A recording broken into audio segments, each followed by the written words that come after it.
Hey, fellow human. Thank you for hitting the like and subscribe button.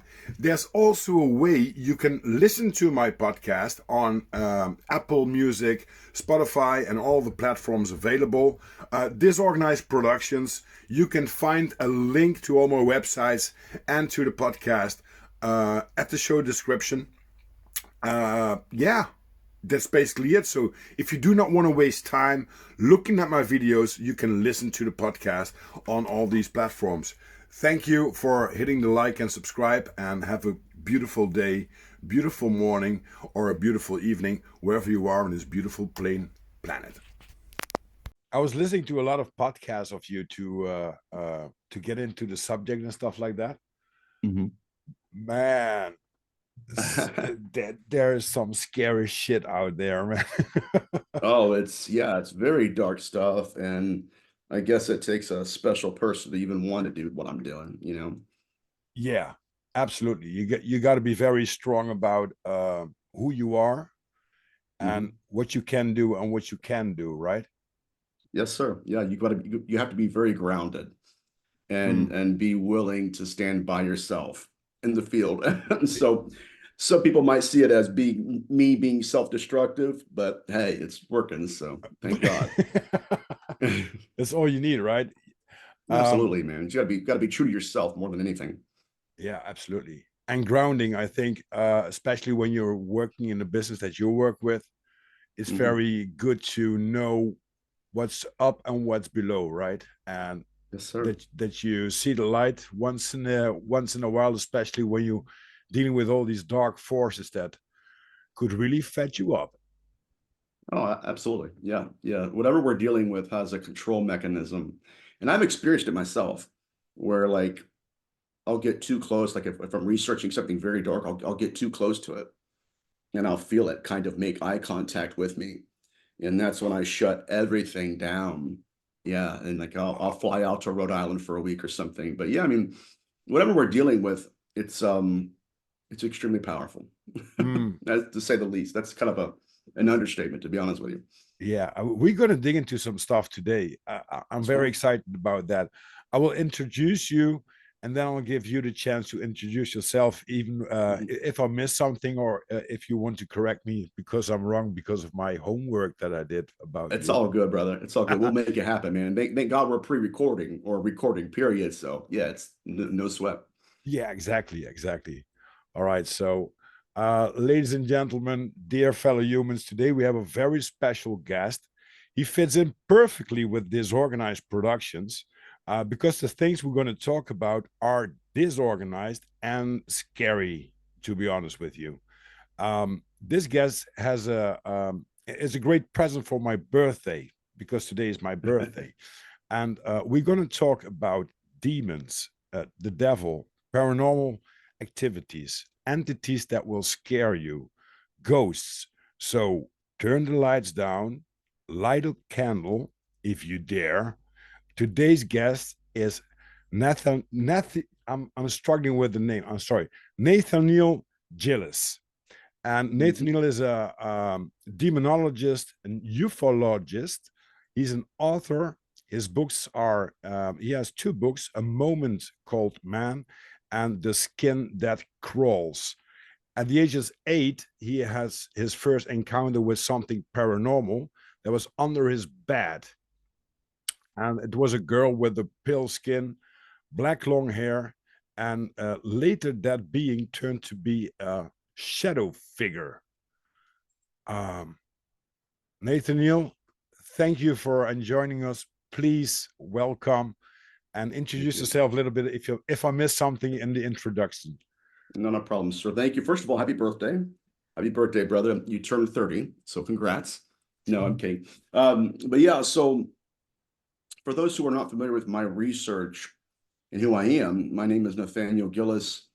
And for the last few years, my focus has been centered around the darker nuances of whatever this intelligence is, pouring into copious amounts of case studies in Witcher literature and demonological literature, in ufology, in the occult, and trying to make any and all interconnectivities between these respective disciplines.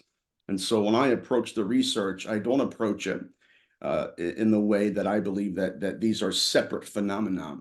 The way I approach it, at least, and this is my working hypothesis, is that we're dealing with a singular intelligence that has diversified its identity throughout history.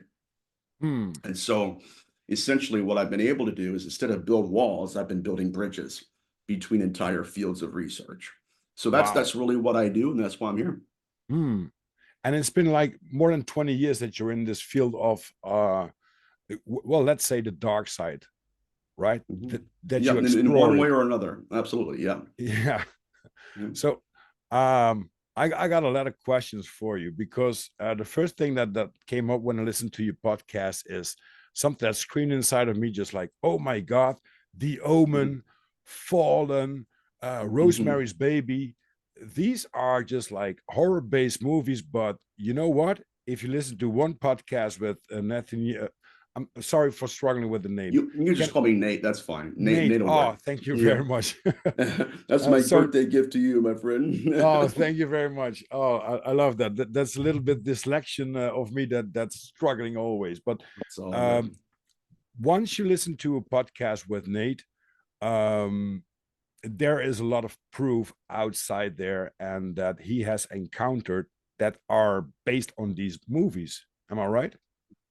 Yeah, loosely based on, well, the movies themselves are loosely based on the phenomenon. But yeah, I mean, the problem I'm having and other researchers are having is we don't know how to properly quantify this intelligence. I mean, at least my perspective, I 100% believe that we're dealing with a phenomenon that has evolved according to our awareness of it. Hmm. And because of that, it's been present with us, but absent from us since the dawn of recorded history. And so, what that means for us as a species is that the possibility exists that we can only know the phenomenon to the extent we know ourselves, because Hmm. that is how it's evolved. And so, there is some form of symbiotic relationship between us and whatever this intelligence represents. And in many case studies, this phenomenon has employed and actually manipulated that symbiotic relationship according to its own agenda. And Hmm. so, what I've been mainly focused on as of late is the various cognitive interfaces the phenomenon employs when it encounters us as a species. And most oftentimes, it is in fact a mask. It's a Hmm. charade, it's a masquerade, because it does not want us to understand what it is, where it comes from, and what Steve Mayer calls the source. Huh. And that's very interesting because, of course, a lot of people know that in the dark you have to be careful because these entities could be in the dark, like ghosts. They will show themselves in the dark Mhm. and not 1, 2, 3 in the light. Is that right too? Is it something that's also with the phenomena that's only when darkness falls and like the witching hour and stuff like that Right. we like to say? Well, it depends, because you have your different kinds of consciousness, allegedly, right? You have your poltergeist who just goes in and it causes just this throwing doors open, throwing papers up, and just causing a hectic scene. And so, other ghosts seem to be stained, right, into Hmm. that environment to where it's a looping, repetitive manifestation where you'll just be cooking food and the apparition will walk in and walk by. And it always does that at that certain time. And so, at first blush, when I was doing that research, I originally concluded what all the other researchers concluded was, yeah, these are two separate phenomena. And yeah, that's a poltergeist because it's just being elusive and being angry and trying to cause a bunch of crazy stuff. Hmm. And yet, and the other one's just a looping form of consciousness, and the other malevolent entity is one that makes up. But I think again that we're dealing with the same intelligence, that it'll manifest as a poltergeist for 30 minutes Hmm. until it makes eye contact with you, and then you see how its pathology changes instantaneously. Yeah. Then you realize, wait a minute, right? 5 minutes ago it was just a poltergeist, when truthfully it was something completely different playing the role of a poltergeist. So there is Wow. this, like I said before, the symbiotic relationship where the phenomenon will literally lean into archetypes, Hmm. and with that archetype there comes characteristics, rules, that the archetype allegedly follows. And so what I've noticed here as of late is the phenomenon will lean into those archetypes and give us the illusion of power, give us, right, this ability to think, okay, this person, this, like, for instance, dear Aunt Edna, right? Oh, well, yeah, dear Aunt Edna is a big Chicago Bulls fan, right? Because what we're doing, right, is we're looking at the archetype, and with the archetype is accompanied characteristics. Hmm. And yet, in some cases, specifically within demonology, and this is kind of really what got me into my field, was that you're looking at the mask and then you're looking at the intelligence behind it. And at any point in time, that intelligence can lean into the archetype and spew Wow. propaganda. And then when it wants to, in a time at its own choosing, it will transcend that microcosm and it will break all known laws, to which we are like, oh my God, right? Wow. There was something hiding in the darkness all along, and I'm not just researchers, but practitioners alike, we did not understand, Hmm. right? That there was something in the ether that was wearing various masks in order to deceive us as a species. Wow. And is it something that you can bump into, or can these things also well, let's say if you go to a haunted house, there could be Mhm. some paranormal activities. If you Right. go to a graveyard, or if you go somewhere where there was an accident or a murder, you can encounter these entities, right? But Yes, can sir. they also let's say take a bus and go to another place, or are they stuck? Because I got a feeling Mhm. that they are always stuck in this momentum, or in this time loop of the house, or the place. Mhm. Well, yes, they can. And I want to make sure I answer your question correctly. You're asking if they could, like, commandeer the body of a person and then drive the van or the bus or something like that? Is that Well, what you're, yeah, could they hop on a bus and go yeah, to another town, for I got example? you. Yeah, yeah, that's what I thought you were saying. Okay, yes, yeah, absolutely, sir, absolutely. And I think that right now what we're trying to understand is, okay, we know the rules the alleged mask follows. Horns and hooves, it's a demon, Hmm. and a demon does demon things up until you read case studies where, literally, quite literally, in the middle of the experience, the phenomenon decides to say, okay, I'm going to implement a program that overrides the mask itself, and now I'm breaking all known rules. And so we've seen that over and over again. Now, that entity, the intelligence behind these facades, we have yet to understand whether or not it follows by any rules at all. Hmm. And it's possible, my friend, that the laws, rules, and characteristics we have believed it to possess throughout the years is a lie, strictly designed to get us into this gloomy labyrinth of deception. And at the point in time of its choosing, instead of zigging like the mask or the archetype, it zags. And like I said before, then you realize, wait a minute. First of Huh. all, I'm not the one doing the conjuring. I'm the one that's being conjured. And that's Exactly. the danger we're facing right now. Hmm. And this is something that because when I was listening to a lot of podcasts that you did with several people, Mhm. I was wondering, could it be that if you are open to these entities, or if you're emotional, like like you said on some podcasts, that people that are struggling with depression, Mhm. with suicidal tendencies and stuff like that, that they're more open to these entities so they can fit in, or get possessed by them. Yes. So it's almost like we possess a heat signature, right? And it's a moth to a flame.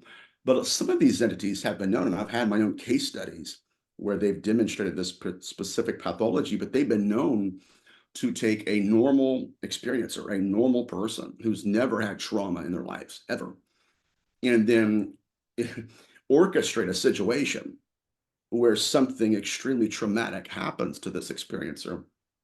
And then that entity, that intelligence will then return.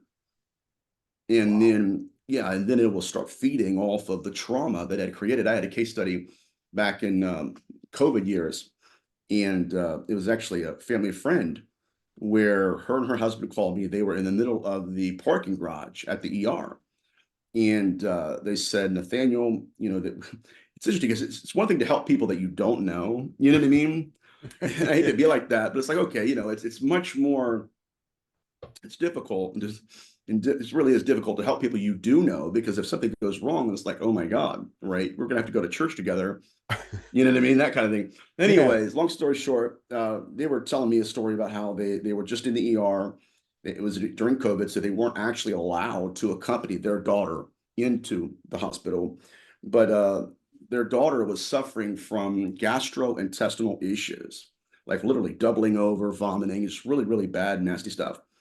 And they didn't understand it at all. Like, where's this coming from? We're not allowed to see her. So they asked me, is there anything that you could tell us? Like, are you getting any insights or anything? Hmm. Well, to my astonishment, to the left of me, like I'm real time, I'm talking to them, right?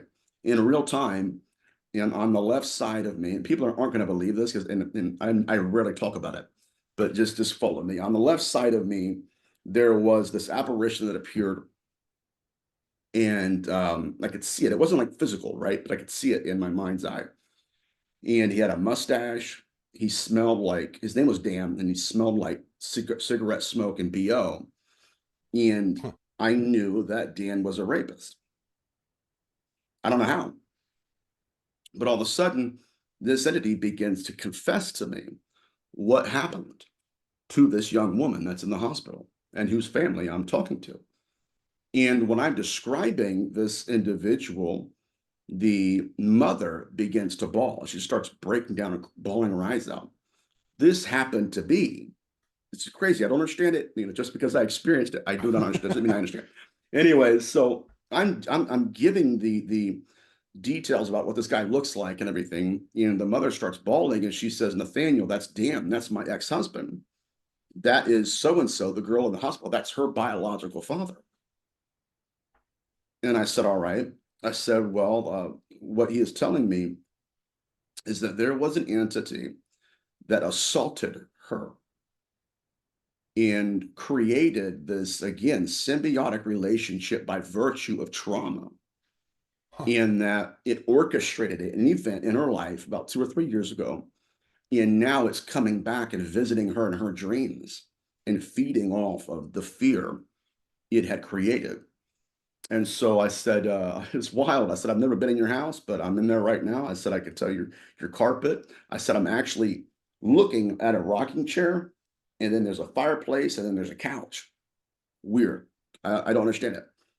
Anyways, I said 3 weeks from now when she gets out, I would like you to sit her down and just tell her some of what I've told you. I said, because what's going to happen is once she starts to get the help she needs from this event, it's going to close the door on that entity that has been trying to haunt her. And so, sure enough, 3 or 4 weeks later, I get a phone call from the family. We set her down. She started bawling her eyes out and said, yes, she went to a college party, got to the party early, didn't know anyone. She was meeting a friend there. Mhm. Goes to use the restroom. A big man pulls her into the room and assaults her.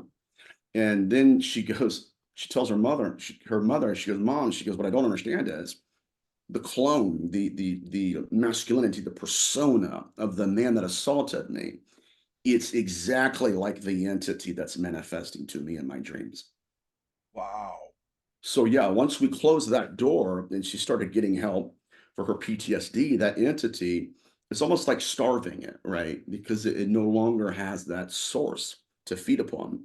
So there are beings that have that pathology where, yes, they will create entire situations That and then must be step into the mortal portal of pain and trauma.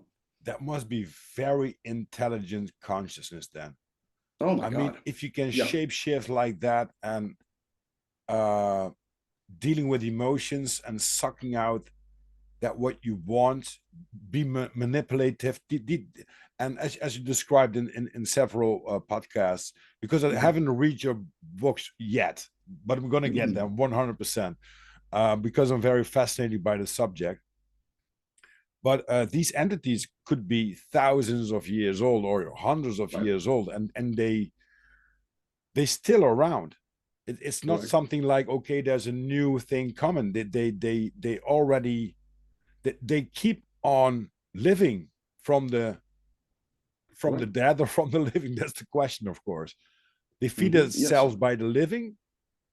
Yeah, there is evidence, I should say, to suggest that we are some sort of food source for these beings. Hmm. Like the entity I encountered in my youth as a child, it would uh it would project terror upon me.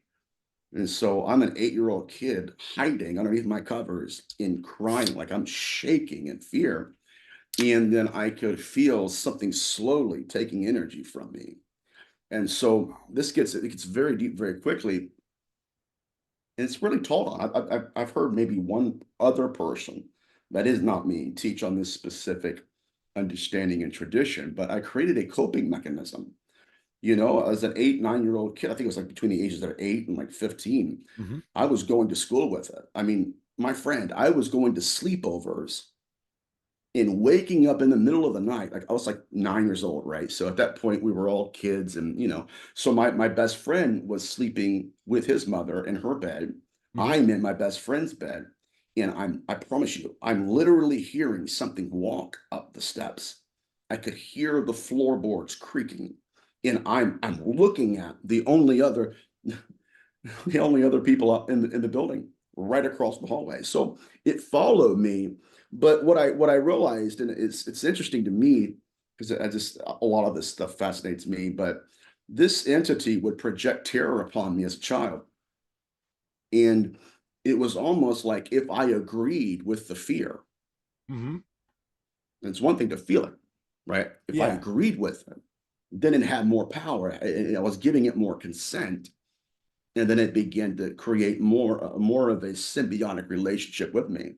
And Huh. so what I learned in those years of development, I'm teaching other demonologists I'm mentoring, and you're going to love it. I'm teaching people how to feel the fear without being afraid, Hmm. Yeah, because because there's now you can something. experience it without conceding to it and consenting to it. Huh. Yeah, because they feed on fear, on bad emotions, let's say, sadness, depressions. Mhm. When you're emotional, like a train wreck, like we say Right. sometimes, then there's something that these entities can grow more about. And Mhm. one thing that I wanted to point out is it was really fascinating for me to listen to you that first of all it was more like a burden that you could see some things that other people Mhm. couldn't, and Right. now you're working with it because just like you described from the telephone call you got from the hospital, you can see, you can go to that room. Mhm. um is it something that has been developed throughout the years, or was it something that when you were like this 8-year-old kid Mhm. um saw the first phenomenon that it was triggered in you or something like that? It's a great question, my friend. My very first experience with that particular, for the lack of a better term, gifting, I guess, gift, whatever. I was 15, was dating a girl, long distance relationship. She was in South Carolina. Charity Pitts, absolutely drop dead gorgeous. I mean, beautiful. Anyways, I'm in Dayton, Ohio, which is a little bit away from where she is. And so we're dating, and I'm in the drive-through of a Steak and Shake, and my dad's getting some cheeseburgers for us. And out of nowhere, I get this weird feeling of indigestion. And then my consciousness is outside of a house, standing inside of a lawn, some sort of lawn. And I'm watching this car pull up, and I'm watching my girlfriend Charity get in the car. And I'm literally, it's weird. I was all knowing at that point. I knew her thoughts. I knew the guy's thoughts. I could smell her perfume. I could smell his cologne. Wow. And yeah, so she cheated on me. And I refused to call her. I didn't talk to her for like 2 or 3 weeks. And then finally, when I did answer my phone and we start talking, I told her exactly what I saw. She starts crying. She Huh. says, Nathaniel, I haven't even told my mother that. So that was the first time And there have been instances since then where, and I'm not trying to be grandiose or anything. I'm just putting it out there because I don't Hmm. understand it any more than anyone else does. But there is a probability that I've been seen in two places at once. When I was when I was when my ex and I should say, split up. She's in Rhode Island. It's another relationship. She's in Rhode Island and she has a new boyfriend and everything. Well, I'm watching movies with my dad at the house. And all of a sudden, I'm at the beach in Rhode Island. All of a sudden, I'm eating pizza in Rhode Island. And I told my dad, I said, I don't know what I'm experiencing. I don't know where I'm at or what's going on. I said, but I'm with Ellie. Like my consciousness is there. Hmm. And then about 2.5 hours later, I get a phone call from Ellie's best friend, chewing me out one side of the other, man. I'm telling you, it was crazy. And are you in town? Is what she asked me. Are you in town? Are you at the beach? I hope not. I was trying to watch a movie. Yeah. What happened? She wouldn't tell me what happened, but she basically implied that I had shown up without telling Ellie, went to the beach, stalked her, and was seen by her.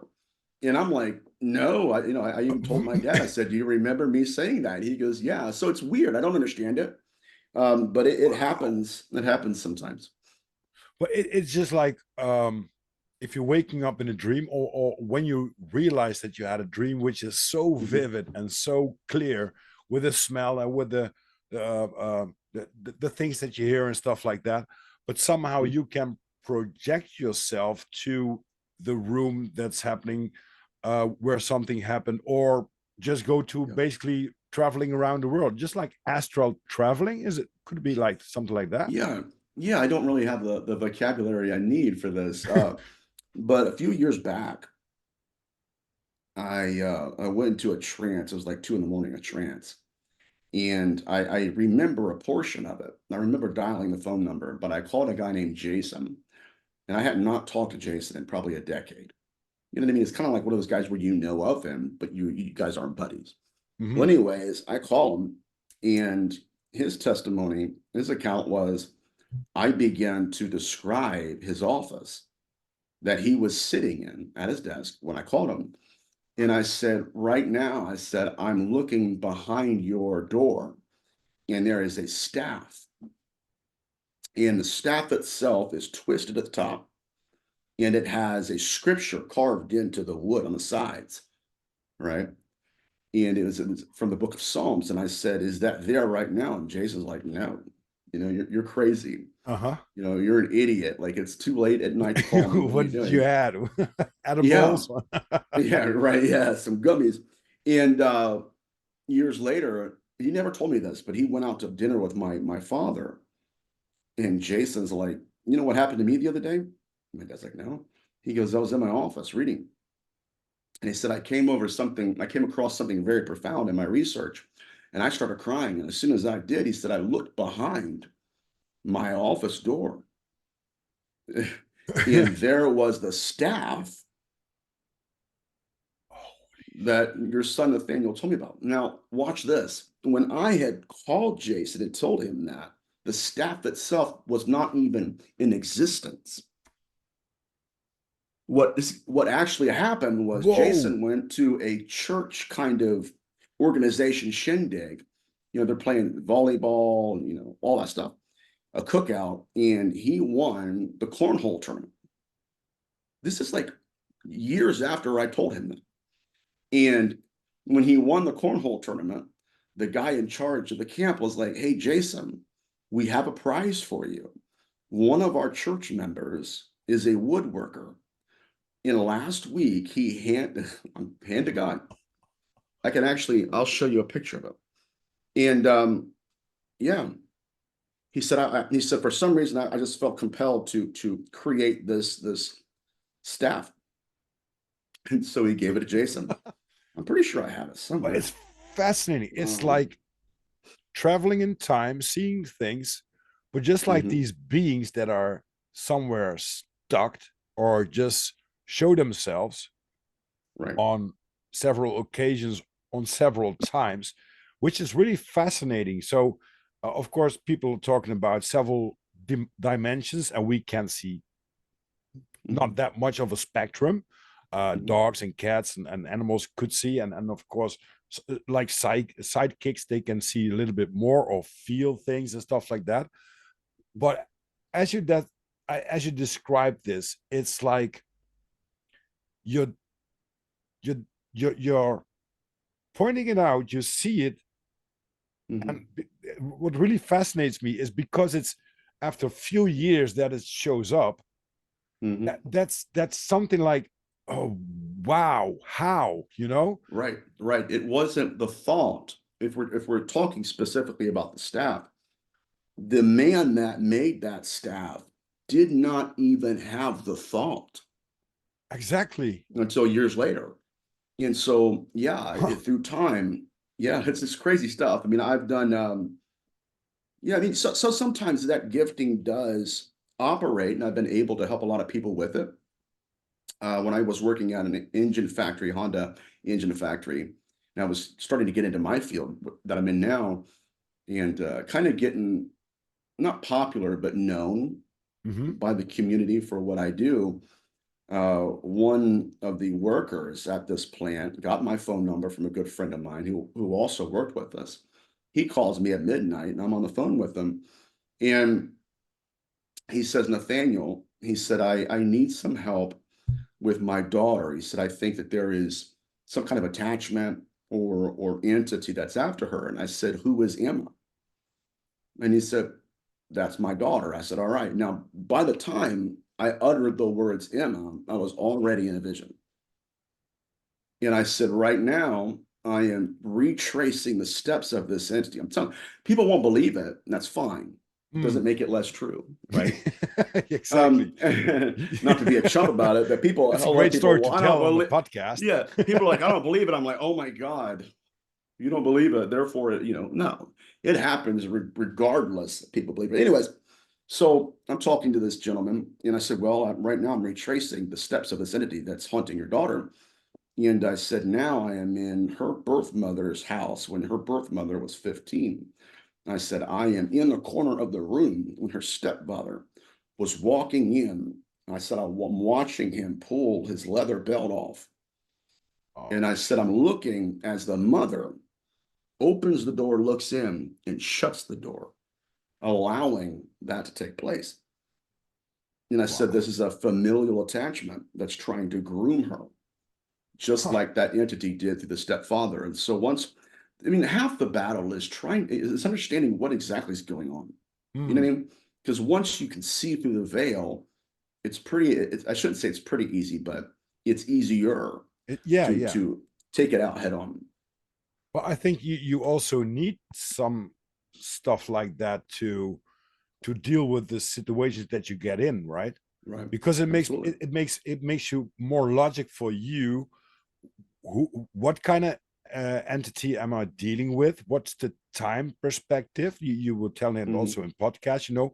What happened when, so I know Right. how in what kind of corner I can look at. Because Mhm. the girl you found under your bed, she was like 8 years old, black long hair, but she had some Mhm. clothes on this line and She was a beautiful little girl. I mean, I promise you, like any father would be like, "Oh my God," you know what I mean? huh. She's a doll baby, and I can say that now because I'm older. When I was her age at the time, I'm like, "Oh, cool! I got me a friend. We're gonna go play. We're gonna go play and hang out."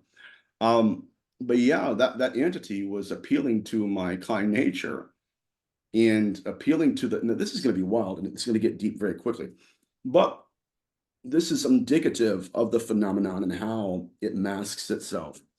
So when that entity manifested to me, it manifested to the senses I utilize the most, Mm. eyesight, which means that because that entity is not what it appeared to be, what that means is that we have the probability of being blinded by our own vision. Huh. And that's really fascinating because sometimes well, I did some psychedelic drugs, Mhm. and you are in the same place as you are, and because of these drugs, these are triggering some kind of chemical stuff like LSD or um, some mushrooms and stuff like that, and you can Mhm. see stuff that isn't there. And that's really fascinates me too, because it's like what you say. It's like there is something maybe already that you don't see in reality. What's Mhm. reality anyway? Right. That you can see when you have some drugs, basically, but also when Mhm. you open up for these things. Like you said, you do a lot of grounding and stuff like that. If you're very down to base, Mhm. maybe they will come. Maybe you can see it easier because you're Mhm. open to it, to are what kind of entities are more in these dimension, or stuff Mhm. that you um, that you experience in life, right? Yes, sir. So what you're hinting at, I mean, you're basically about to walk all over its grave, is the fact that there is an inner potential within us as a species. And this potentiality that exists within us as a species is being manipulated by the other. Hmm. This is why when we encounter the phenomenon and it employs the cognitive interface, it wants you to believe it is who it's appearing to be. And Exactly. with that scenario, when you believe in the mask, further empowering the intelligence that's wearing it. Hmm. And so from let's say step one, where it appears, let's say, Uncle Ted, and then it's assuming, or actually not just assuming, but it's almost courting the human condition. Do you believe I am this individual? And then if the Exactly. experiencer says, yes, I believe, then that intelligence, like I said before, will lean into that archetype Huh. to the point where there are case studies I have where women, they encountered an intelligence that wore the mask of the husband or the boyfriend. Hmm. And when they agreed with the image, like, oh, okay, it's just a dream, like, whatever. When they went along with the image, that entity stepped into that archetype to the point where it's no longer a role. Like, I had a case study in Hmm. India where a woman was being haunted by, she thought it was one entity, but it had manifested to her in the images of all seven lovers. First, Wow. this is mind blowing too, because you start to see victimology and pathology, Hmm. specifically the lovers who were not forced to wear protection Huh. when they were intimate. And so, what is it doing? It is modifying its appearance to That's this something. archetype. And, I mean, look how intelligent this is. Intelligent, yeah. The species gets. And I have ADHD, man. My mind goes really fast. Yeah, My yeah. mouth can't catch up. skipping So forgive skipping me. branches like a squirrel, I always Yeah, say. yeah. I love that. But what it's Get it doing on. is it's modifying its behavior to that archetype, modifying its appearance to that archetype. And here's the thing: you did not make this image wear protection the last time. Hmm. I'm not going to wear protection now. And so what I realized to my utter astonishment was that was the intelligence increasing the probability of insemination by manifesting first as the lovers who were not wearing protection. And is it something that, for example, she, in this example, that she Mhm. saw but others can't, or is it that something Pretty that much. she experienced but others would say, okay, you're talking to ghosts, or we don't see anything? Right. Well, yeah, most of these accounts are when they're alone. Yeah. But yeah, so that's a pathology often employed by this intelligence where, and I gotta be careful what I say because I'm giving a lecture in England on this specific subject. On But the 17th, right? yes, yes, sir. 17th of February, ladies and gentlemen, you can Yeah. see him live, Nathaniel. I think now I pronounce it good. Nate. There we go. Nathaniel. There we go, buddy. That'll Yeah, work. yeah, but this it's my ADHD too, and I was very excited and a little bit nervous also. Oh But man, no worries. you're giving scripture in England, in Manchester, I think it is. Correct. Correct. I think it's Bolton Halls, I believe. But yeah, so Yeah, the phenomenon will employ cognitive interfaces. Quite literally, sometimes it will even pluck memories out of the mind, and it will wear that, right? It'll tailor its appearance in order to deceive the experiencer. Hmm. And so what I've been looking at lately is like, okay, like how can we pierce the veil? You know, because the reason these beings like to do that, masquerade as other entities or other individuals even, is because it wants to inspire belief in us. It Hmm. wants us to go along with that mask. And so it's important to realize that in times past, when that entity donned the mask, it would zag, zag, zag, zag, zag, and do everything according to what that person would have done. Where the experience is like, of course, it's Uncle Ted. It has to be, right? Oh, Yeah, and yeah. then, but the whole purpose of that, my friend, is it zags, zags, zags, not to just zag, but to get you complicit so that when it zigs, Then it's got you've you. already zagged to the point, and it's like, okay, you've made such a commitment. Of course, you're going to go with this next step, and that's like I said before. That's when this singular proto intelligence steps out in the Hmm. open, and now you're realizing possibly for the first time, what is that? And that my girlfriend, she works in a mental health institution. This is a place where 150 years or something like that history, and of course the the care that they get now is not like 100 years ago, like lobotomy and stuff like that that they did on people with mental health. Mhm. And she had a great question because she wants to know, and she knows that sometimes people who died there could clamp as an energy to you. Correct. And she wants to know how to protect herself for that, or what to Mhm. do if somebody is popping up in your house, right? So if somebody clamped to your energy, because I think it's maybe it has to do with the energy that we have, the life energy, Yeah. Yep. that they need that to get along and to be. Yes, sir. In classic demonology, these were known as generational curses or familial, not familiar, but familial spirits. I think it was like 2018. I was at a restaurant and a friend of mine brought a friend of his over to see me. I didn't know her from Adam. She was with her boyfriend, and this was outside of the patio in the summertime. They sit down across from me, and I'm reading a book, smoking a cigar. I'm like, okay, you know, like what's going on? You know, first of all, you know, how are you? Greetings, that kind of stuff, small talk. Mm-hmm. Well, once the formalities were gone and through, we started talking, and my friend said, okay, kind of tell Nathaniel why you want to talk to me. Because she's like, okay. So she starts going into the story. She said, at a house like 30 minutes away from where we were, it's a place called Springfield, Ohio. She said, my best friend lives with her grandfather in a very old house in Springfield.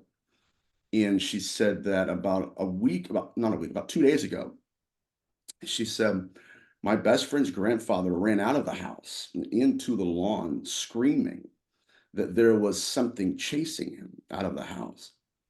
He had a massive heart attack and unfortunately died. Well, now his granddaughter, which is this girl's best friend, is saying, you know what? Obviously, I inherited the house, but I don't want to go back in. No. Right. Yeah. So as I'm talking to her, the only way I can describe it, my friend, is I saw a black cloud just descend down upon her. Whoa. And it was weird. The hair on the back of my neck stood up and was like, okay, we've got to deal with something. She's like, well, what do you mean? I said, there is an attachment of suicide on you right now. And then this is strange, but it happened. I said, and furthermore, I said, I do believe there is a grandfather involved. And I do believe there is a girl around your best friend's age involved. I said, but it's you.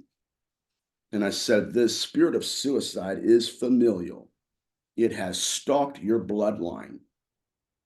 And Wow. now it's come to collect. And when I said that, I mean, she just just bursted out crying, bawling her eyes out. She's got her head in her boyfriend's chest. And I said, what is this that I'm feeling? Because, and I started going down, it's destroying relationships. And this guy, her boyfriend was a pastor's kid, and his mind was like, what do I do? And I'm just, right, doing my thing. Well, come to find out, she said that her grandfather killed himself in 2014. In the last few months, because they were very close, but she said the last few months, the paranormal activity began to kick up around her and increase. And she said that she felt suicidal. And so what a lot of these entities will do is like they will claim one and they'll come after others in that family bloodline. And they'll use the fact that, hey, I got one, I'm going to get you now too. So it's very strange. But, when people ask me, okay, when you're dealing with a real entity, what is it like? And the only way I can kind of explain it is you're dealing with a serial killer, a highly evolved predator, extremely intelligent, can almost smell fear in a victim. And its entire agenda is to deceive to the point where it gets what it wants. And that's the best way I can explain it. And of course, you're probably familiar with Supernatural. Yeah. Yes, sir. Yeah, I'm looking now at season 7, just to get my and to rock my socks off and to do some other stuff than podcasting and working and stuff like that. Mm-hmm. And of course, we see a lot of familiarities with the exorcism and stuff like that. The salt, the iron. Not everyone has a dragon blood sword lying in the house, but are these things really can they do harm to an entity, or could you protect yourself with them if you encounter one? Yes and no. Here's the reason I say that is at least my current model of demonology that I inherited. Hold on, let me back up this. My current model of demonology is not what I inherited. Let me clarify that. But the demonology I inherited from my youth would say things like, well, if God told Satan that he could touch and afflict Job, but he couldn't actually kill him, then that must also apply to you. And yet, what I've realized is that there are holes in that argument. And so there are times, and I've read case studies, even Malachi Martin, who he was dealing with an exorcism, and this entity had taken the body of a little girl. And he was mentoring another individual and researcher at the time. And he told his assistant, he said, when they first pulled into the parking lot, I think it was in Connecticut, the little girl walks up to the car. He rolls down his window. The little girl looks right at Malachi Martin and says, you think you can save her, but you can't. And so that's when he told his assistant, like, whatever we're dealing with, this is probably going to be the most difficult demon I've ever encountered in my career. Well, he's performing these exorcisms and they're unsuccessful, like with one case study with this one little girl. Uh-huh. And so he would perform the exorcism and then he would go back home, eat, and kind of get back to normal. And one night he was in his study, he was on a ladder reaching for a book. And according to his testimony, out of the corner of his eye, he saw a shadow figure that ran by. And when it ran by, it kicked the stair stool, out from underneath his feet, which sent Malachi Martin flying. And Malachi Martin hit his temple on the corner of a table. So again, this goes back to the idea, okay, do we really have to completely deconstruct the propaganda employed by this intelligence? Because what these are, to me at least now, for now, because my theories are always evolving, but they're archetypes designed to number one, to manufacture consent within us. So it's no different than when, if you're a gamer or not, I don't know, my brother is. So when you turn on a video game and you're going through the characters and you have this archetype, this mask, this avatar, and with this avatar is accompanied, right, characteristics, abilities, disabilities, Yeah. rules, things he can do, things he can't. And then so you pick that character And so you have all these rules that, again, is within the program. And then suddenly another program overrides that. And now it starts to demonstrate victimologies and abilities, pathologies that did not fit into the character you picked out in the beginning of the game. Wow. So, right, what are we truly dealing with here? And this gets back to the idea of like the skull experiment in the 1990s, which it was a group of parapsychologists and psychics and researchers who gathered together in one house, in one location, were performing seances, but their whole goal was centered around communicating with the afterlife or someone in the afterlife. Mm-hmm. And in the middle of one of their seances, an alien gray appears to them, and they're taking pictures of it. I have it on my Instagram account. Oh It's yeah, I called a saw Mr. that one. Blue.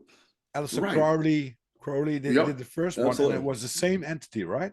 Oh, looked like It the appears same. to be. Yeah. Yes, sir. But that case study, the skull experiment, terrifies me because, again, what this means is, right, so, okay, I'm going to be contacting Dear and Edna. We're going to try to document any evidence of the afterlife. And in the middle of all of that, out of nowhere, an alien gray appears looking at them, completely blue. And again, this is what I mean by this intelligence when it wants to, Mm-hmm. right? It can just manifest something that we didn't even know existed. And it's like adding another player. What is that? Why is it here? You know what I mean? It's strange. Could it also have something to do? We see a lot of alien encounters nowadays, UFOs, stuff like that. But is it something that we put in the ether about thinking about it? There's more disclosure and stuff like that. So more people are thinking about it. I think ether is very intelligent. It's a database that's all around us. And because we are thinking about these things can manifest themselves. Yeah, absolutely. That's It's the illusion of power. It's the illusion of power that we see often with this intelligence. This is what another aspect of the phenomenon that disturbs me is how it will attract its prey. Like, okay, let's say it's a predator. In the way a lot of these predators in nature will operate, they will give their prey the illusion of power. And in order to capture their prey, they will appear as something their prey wanted to capture. huh. And so the entire time, that entity, that, let's say it's a bird, for instance, is believing, okay, I've got this thing right where I want it to be, and not realizing that they're not the hunter, they're the hunted. And I think that entire concept can be attributed to the practitioners, where they're going around saying, okay, like Tim Taylor is a scientist, he's going to an undisclosed location in New Mexico and he's building an altar. So what he's wanting us to believe, right, this is fascinating, is that he drives an hour out of his way to an undisclosed location. He modifies his diet and his behavior before he gets there. He goes around and collects uncut stones, never cut by the hand of man. And then he organizes, this is fascinating, it's hilarious too to me, organizes this uncut, it's called an earthen altar. And then after all of that, he wants to then turn around and tell us, you and I, that he's conjuring that entity. And I would suggest, no, he's the one being conjured. And what I fear is when we're courting this intelligence and trying to, oh my God, give me insights, give me access to the other world, convincing ourselves we are the predators, we have the potential to become the prey. Oh yeah. Huh. Do you know Tim Morrisov and Dark Ghost on YouTube? Yeah, I've heard of them. Yes, sir. Because it fascinates me. These are also paranormal hunters, I would say, and especially these guys. I think these Tim comes from Poland, which is a very stretched, fast, big country, and he goes to these haunted villages and houses where witches lived, and he goes there and he has all these EMF and all stuff that he he tries to capture ghosts and paranormal activities, and guess what, he does. And it scares the hell out of me Mhm. sometimes what happens, right? Because we Mhm. can't explain. You could say, if you look at one or two videos, okay, could be tricked and stuff like that, but Right. nowadays you can also say, wait a minute, there's too much uh projection and too much videos that you just can't say Yeah, you how this can't is happening. fabricate. Right. Yeah, Yeah. just like people like me like 85 kilograms, which are just pushed to the wall or get dragged on by something that we do not know. So it's Mhm. very strong, it's powerful, and these people are of course looking for that kind of stuff, right? Right. They think that's awesome, man. Like, oh my God. And Yeah, I mean, to their credit, some of it is. It's really fascinating, I think. it is. Yeah. And when you were doing your studies, so with 15 you had your first, um let's say that the visualization going on and stuff like that. Mhm. When you digged into that topic, wouldn't you be afraid or scared at night? Because I would, you know when the lights are on, that would be okay, when nothing strange Right. happens, but when the lights are It's out, kind of what just I like, did. Yeah. Yes. So that's exactly what I did verbatim. When I was in that haunted house, I was just trying to survive. Like I said, this intelligence was following me to school, following me to go, hang out with my friends, sleepovers. And so I realized like for the foreseeable future, this presence is going to be with me all the time. And when it manifested, again, this is incredible, but for whatever reason, it made me want to feel like I was being watched. And so it didn't matter what I was doing. I was always feeling like, oh my God, something's in the darkness watching me. And so that phenomenon would kind of build itself up. And finally, it mutated to its fullest agenda, which included a black and white looping nightmare of someone committing suicide. Then I would wake back up after like five or six loops of it, I should say. I'd wake oh back up shit. and I could feel this presence in the room. Just it was terrifying, it was terrifying. And occasionally, even though I'm 35 years old, occasionally I'll be alone some nights and I'll smell something or I'll feel something, and then I'm right back in that room as a child. It's crazy. Did you get rid of the entity that Yeah. So first of all, obviously, I told you that I implemented a coping mechanism where I felt fear without being afraid, and essentially starved it to death, and so it was weakened. And then finally, one night, I don't know if it was his last hurrah or what, but it was very strong. And I remember going into the bathroom, crawling up in the corner of the room and just shaking and crying. And the only thing I knew how to do was just, or not the only thing I knew to do is I said, okay, God, I said, and I remember saying this, I don't know what this is. I don't know why it wants me, but please, please take this away. mm, And out of nowhere, it was almost like, yeah, somebody turned the lights on or something. It wasn't like, yeah, some entity grabbed it by the neck. No, it was almost like a new presence was introduced. And because that new presence was in the room, it pushed the other darker presence out. wow. And so since then, I mean, honestly, that experience, it gave me some form of immunity to where I've been in case studies where they've had to cut up the carpet because the murder took place. Mm, And, I'm talking to the family, and the husband stitched up from the person that stabbed and killed his wife, also tried to stab and kill him. And yet, I wasn't as afraid to do these cases and in these investigations as I was encountering that entity in my youth. and is it something that people that are depressed or have suicidal tendencies, that they uh, forget about the positive things in life, about the light, let's say, God? Mhm. I mean, what's the perspective of God? Of course, everyone has Right. another perspective of it, but isn't it something that when you think that you're all alone in this world, and everything, you know, um, fets you up, and you're depressed and stressed and stuff like that, that you don't see the light, Mhm. that darkness comes faster towards you and can manifest in you. Right. Yes, sir. A moth to a flame. And we've seen that. I mean, there are case studies they're everywhere. So that does have a rich history in not just Witcher literature, but demonology. Yeah. And so the problem is, and this is something that I'm also fascinated by, is that we need to start looking at their victimologies. Mm-hmm.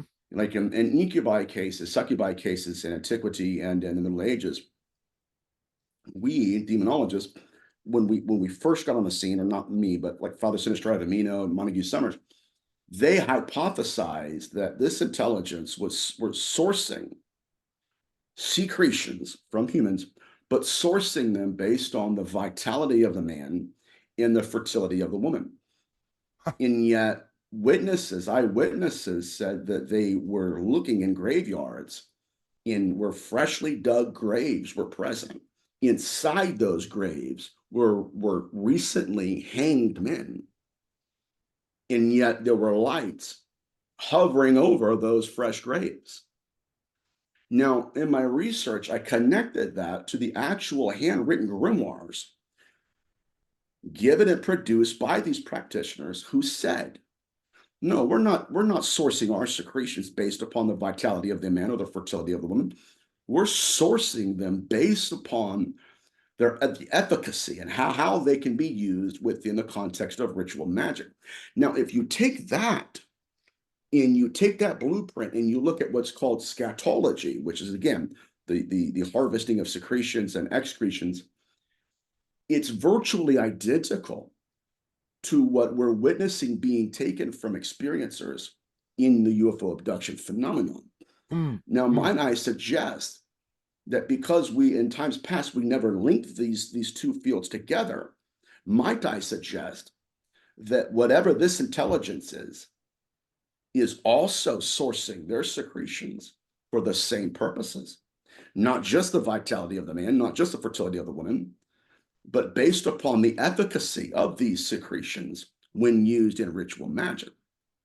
That's a game changer. What that does, and there are reasons why I feel I have the freedom to say that. But what happens then is our old model of ufology and our old model of demonology, both of them are flawed. We Exactly. have to have a third category here that's large enough and encompassing enough to include both fields of research without compromising one or the other. But it makes it more interesting because you're connecting the dots between several things that could be the same and explains it Right. in a way to make it more logical to think, hey, wait a minute, this is not like one entity. This phenomena is based on harvesting energy. If it's going to be on a person and it's a dark entity or a shadow person in the room, or it could be something that gets some life juice out of a dead, because when you just freshly um, been buried, I think that, you know, and with the incubi and succubi, it's just like, you know, how, and What are it's we dealing something with? that we can't wrap our head around. But the other way is, why not? I mean, Right. everything in life is, well, life and death comes together. And it's the same thing when, if you're walking in nature, as I do, you see some new trees growing up, but you see also some old ones, but there are mushrooms and stuff on it that harvest the energy from the old tree to get life again. So that's very Right. fascinating, because it's like the cycle of life. Symbiotic Exactly. relationship, my friend. Yeah. Exactly. Hakuna Matata, I think they call There it, we right? go. There we Circle go. of Hakuna life. Matata. Yeah. Yes, sir. And yeah, so we've seen this intelligence lean into the symbiotic relationship. And what's so fascinating to me is that there are case studies, copious amounts of these case studies, where you could see the pathology, the symbiosis between the intelligence and the experiencer. You could see that in real time as it evolves, where it leans heavily on that symbiotic relationship. And then before long, that intelligence went from being symbiotic to being embryonic. Hmm. And now that entity that these women were encountering in their nightmares, now it wants to be reborn in their wombs. I'm telling you, ufology is not ready for this, my friend. No, no, This no. is even demonology. And I'm just saying this because I stayed up all night last night researching. The stuff I'm researching now, they're not ready for it because their models are not prepared to deal with these implications. Hmm. Because if the okay, for instance, when you go back into the 40s, 50s, 60s, 70s, our very first ufologists were not just ufologists, they were practitioners. Hmm. Albert Bender, George Hunt Williamson, okay? Individuals like Albert Bender literally built an altar in his attic to contact extraterrestrials. Huh. George Hunt Williamson, a contemporary of Albert Bender's, was creating homemade Ouija boards in contacting extraterrestrials. And so there is this ritual, there is this connection between whatever this intelligence represents and the ritual magic. Hmm. And if that exists, and it does, it's more than exists. It's something. I mean, it's like baked into the intelligence itself. But because of that, it opens the floodgates. It allows us the intellectual freedom to start playing with new models because the old Exactly. models are failing us. And In be, fact, good. and because there are more people like you who dig into some topics Mhm, and really investigate in it and dig deeper in it so you can connect the dots easier. And if you mhm, see like entities that we know, like the Elohim and stuff like that, and fallen angels, watchers, shadow mhm, people, it's all something that we can grab our head around, but they're right, all in a different box. But they mhm. should be all in the same box because we don't know what it is, and they manifest in the several same way Right, somehow. absolutely. Yeah, their victimology is the same. Their pathologies are the same. The cognitive interface employed by this intelligence, they're the same. And this is why, okay, like when you look at incubi encounters, yes, they were collecting semen samples left on the dresses of the experiencers. It's no different than Betty Hill. Huh. Absolutely no different. The only difference is ufology was, oh, well, that's incubi. That's completely different than what we're researching. It's like, no, you're not.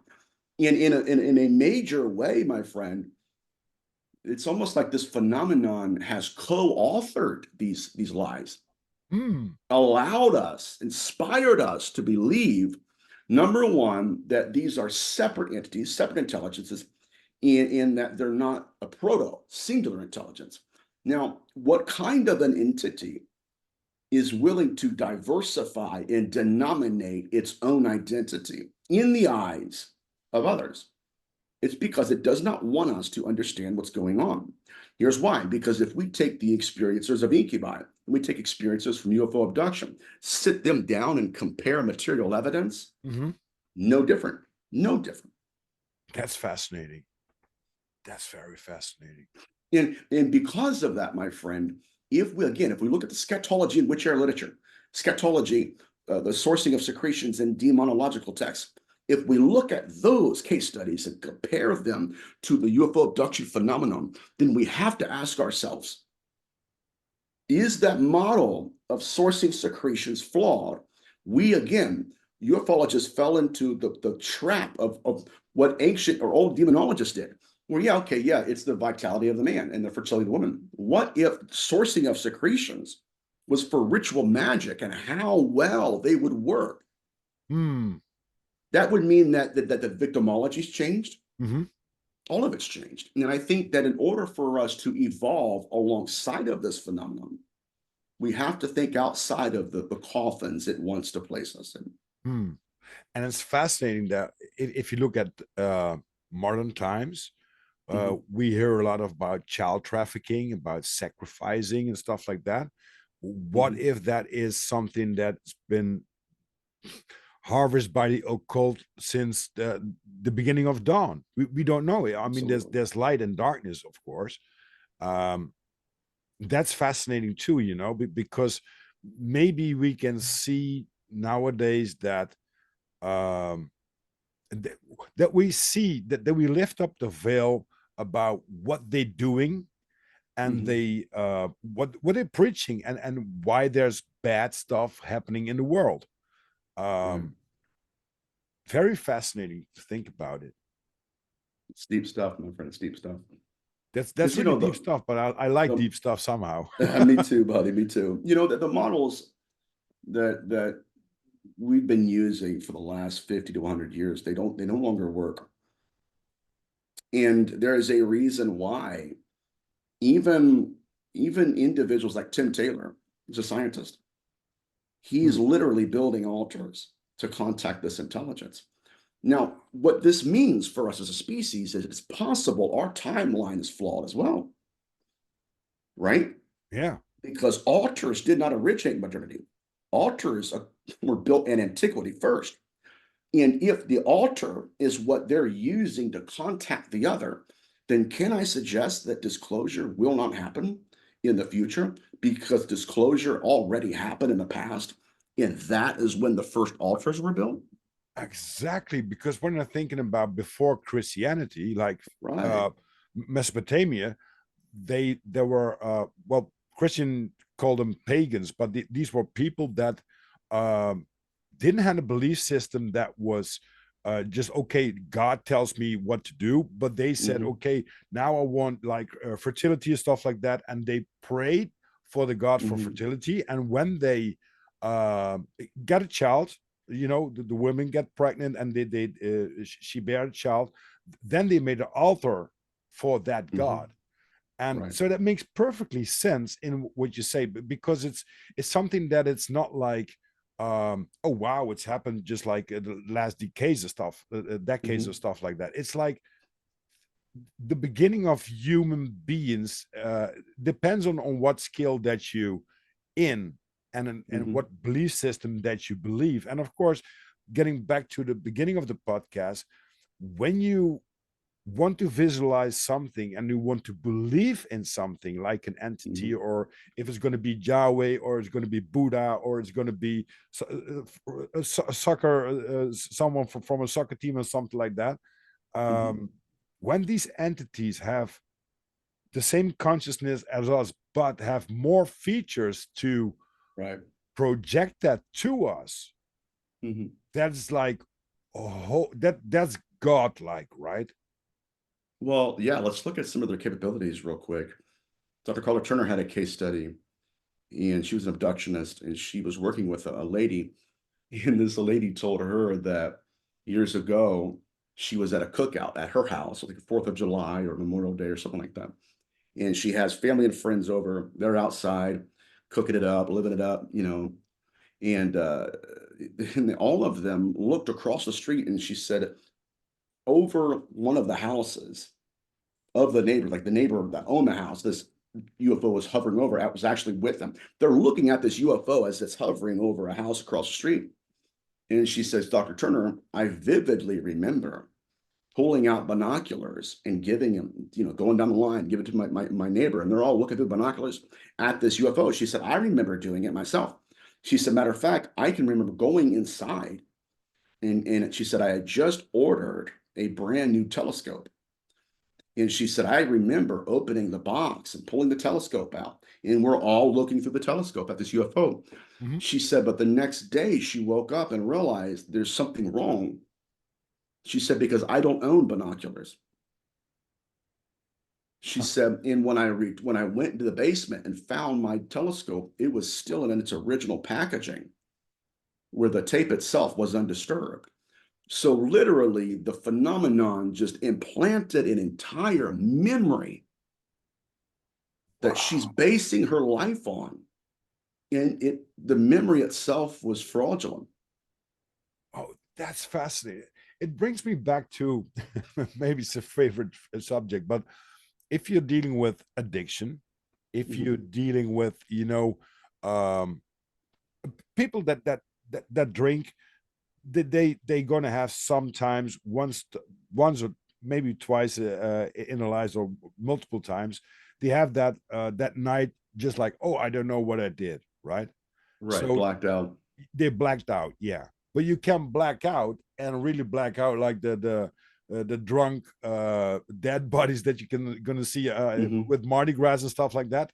But Hmm. you also have sometimes like, oh, really? Did I do that? And you don't remember, but Right. somehow your vessel, your consciousness did some things, and then the day after, they tell you what you did.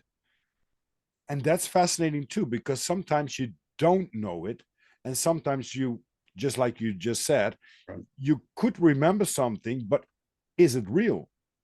Correct. It, Right. And this is another aspect of the phenomenon that concerns me deeply because it's almost like this intelligence does things to us, with us, through us, in us. And then because it doesn't want us to remember what occurred, will hmm, replace the actual memories with fraudulent ones. And this has happened over and over again in the field, especially with abductions. You have experiencers who they really think, okay, yeah, the beings I encountered were love and light. And so they actually have this entire virtual reality scenario in their mind of what occurred. And then 10 years later, they start having PTSD symptoms, panic attacks. They go do deep memory regression sessions. And all of a sudden, the images and the events that the phenomenon had literally pushed underneath the consciousness of that experience, they come to the surface. And now the memories of what happened, now they complement huh. and directly correlate with the amount of PTSD they're suffering. And so this gets back to, okay, well, if they're all lovers and light, then why did, quite literally, why are they wiping memories from us? Hmm. And It that makes no bring sense. the, the other thing is, how fascinating is it when you do regression therapy, that people claim to have, you know, live different lives, that somehow comes to the surface in their lives right now. It's like, oh, I was this Indian, or maybe you do a regression therapy, and they tell you that, and you can relate to it, even with Mhm. marks and stuff like that on your body, that you, oh, I don't know where I got that scar from. This one is Right. when I cut it myself, Yes. or that one I don't know. And that brings me to the other subject, Nate, that I want to talk about, because it's Mhm. very fascinating. When one of the podcasts, you told me that, or you told us, that Mhm. there was this girl. I think it was a girl. She was possessed, but Mhm. doctors were listening Yes. to her The story. debug phenomenon in the 16th century. Yeah. Yeah, and when she died, they did an autopsy, and they found scars. Correct. Yes. I'm sorry. Yes. Not to interrupt you because I was going to go into the 16th century and the debug phenomenon. Yes. This is one of Father Sinistroy of Amina's case studies where he had been working with a family, and the wife herself was an experiencer of incubi beings. And at one point in time, the wife, she died, and the husband called upon Father Sinistra at the meeting and said, "Listen, why don't you join our other family physicians? They're going to do some kind of autopsy on this body, and because you've worked with us as a family for many years, we want you to inspect the body and see if you notice anything left by this creature, this entity." And sure enough, when they pulled her eyelids back, that creature had carved symbols into them. Whoa. Now, the problem that we're facing now is, number one, it would be ignorant for us to assume those symbols were carved into the bodies for us. We don't Hmm. even know what they mean. So if Exactly. we, so it was almost like the more likely scenario is that entity was carving and marking the dead body to find it later. Number one. Number two, branding underneath her eyelids, branding her in an effort to communicate and ward off other entities that would come across her for the same reasons. Because honestly, they had no idea what it meant, and neither should they. They shouldn't, No, and it makes no you know? sense normally. Hmm. If if she would just normally died and they didn't do that kind of autopsy, because I don't think I don't know, I would never been through that to do an autopsy if they look at your eyelids and stuff like that. um but it's really fascinating that what's the purpose of doing that, right? So is Right. it like a mark for others? I um for, for others to see, okay, this is my this is my prey, or you can Right. harvest your energy from here. That's You know, you're asking a brilliant question.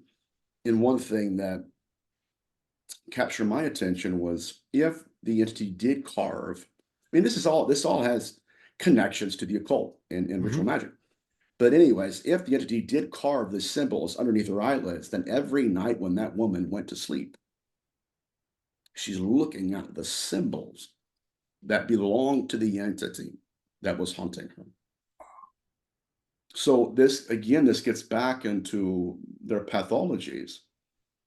Yeah, it's eerily similar to the serial killer in the sense that okay, I have an identity, and by virtue of the simplification of language, I'm not going to carve my full name. I'm just going to carve a symbol, Mm. and I'm going to mark what I feel is mine. And like I said before, this is another interconnectivity between ritual magic and whatever these intelligence represent. These intelligences represent. Sorry, I can't talk today, guys. Yeah, but you just want to point out from the story from the 1600s.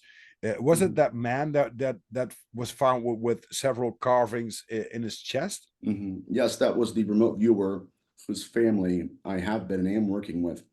Yes, so this individual was a renowned remote viewer, and he would go in and out of his body. And whenever he would meet with his guides, we're gonna bring this on home in a second because you're not I'm not talking about in terms of ending the show, but we're gonna start to flush out some of these ideas. Hmm. But anyways, each and every encounter with his guides, it was always in a metallic room, and they would flank him on the right and left, and then he would say, "What's the password?" or give some kind of inclination. And then the guides would give him, okay, this is what, this is the word or this is a symbol. He would know, number one, I'm at the right place at the right time with the right guides. Uh-huh. Well, in one particular session, this is coming from his son, whom I'm friends with and talk to. He said in one particular session, he's like, the son, he told me, he said, I was downstairs and it was just like any other night. My dad was upstairs doing his session.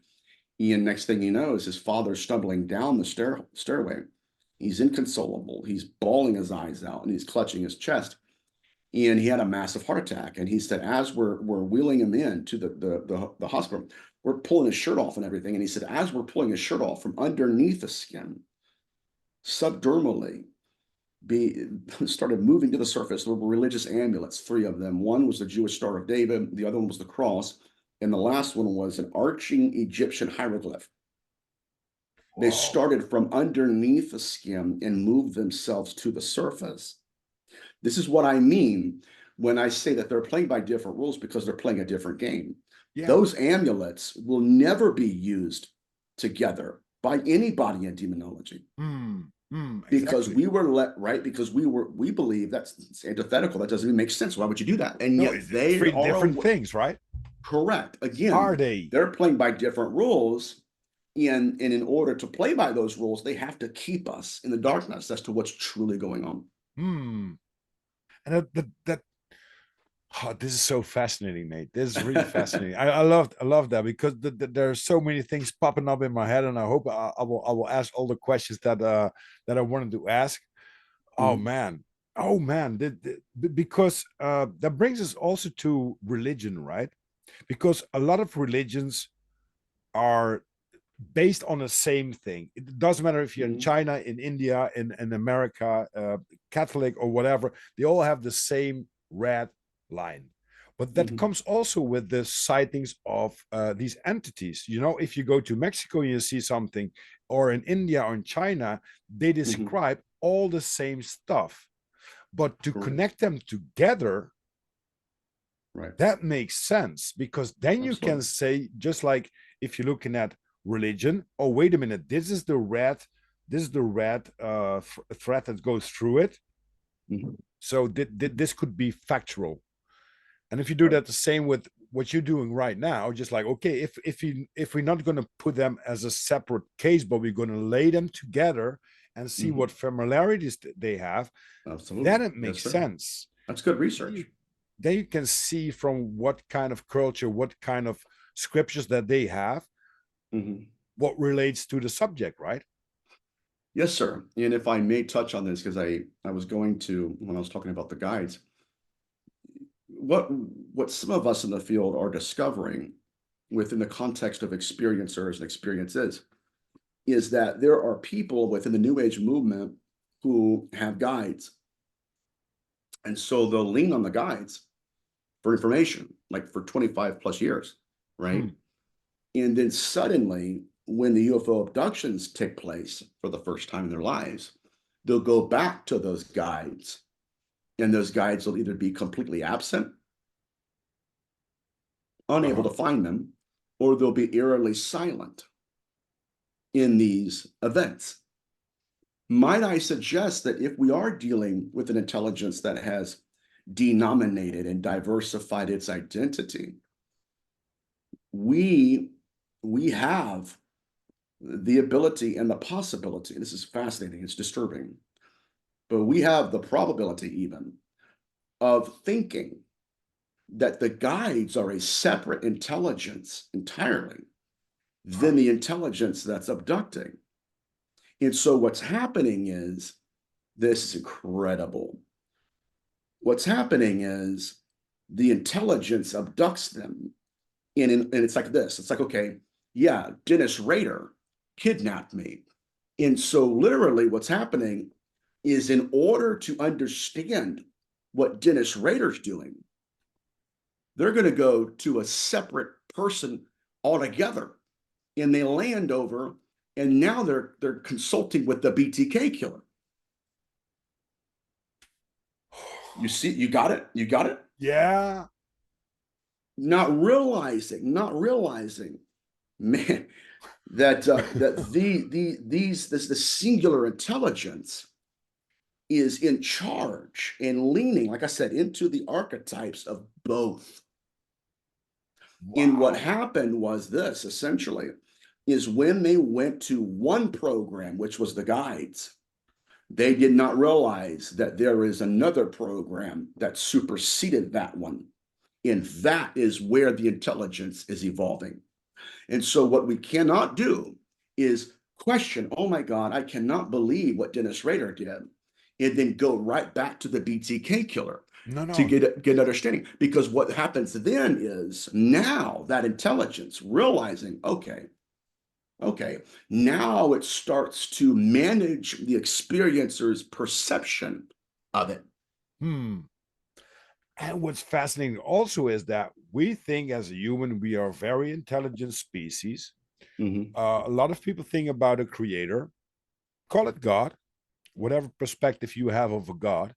But now what you are saying is there's something well, let's say in between that has divine things and unbelievable features of Mhm. a godlike being or entity and is Mhm. above us because it can manipulate us, it can project us on several images. It could be it's like what's it called? Like a skinwalker or stuff like that. You know, Right. it So, that and why not? I mean, because, right, what are we dealing with here? What are we really dealing with?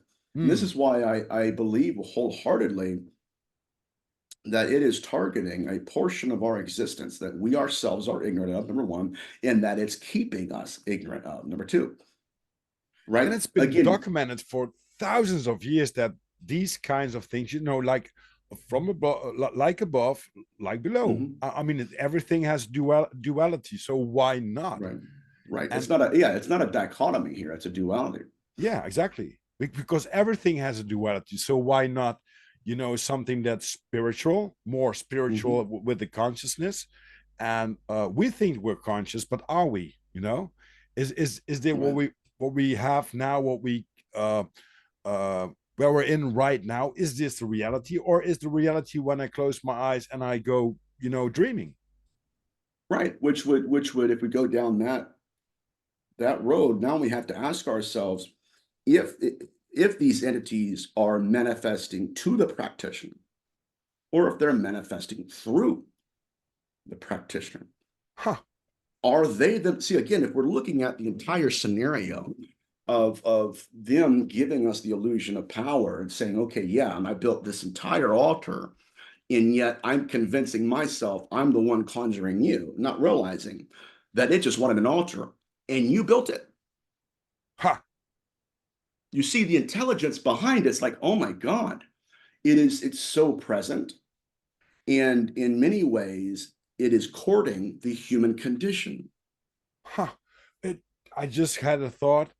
It's about the metal thing, that this Right, this sculpture that didn't know he had to do to make the metal, and there was this consciousness in this metal. right, right. But what about that? Things could be in the past, could Mhm. be sculptured or made without the maker knowing it, that he's making it, but an Correct, entity wants it. correct. Yes. And And that that's makes what I'm saying. completely sense. That's Absolutely, my friend. So that's exactly what I'm saying here. It's literally where we perform a series of events, series of chores, and we're doing that because we are told there are certain reasons behind it. And really what is happening in my perspective is that yes, we're doing everything they want us to do, but we're doing these things for completely different reasons than we originally were told. wow. So this gets back to the symbiotic relationship, right?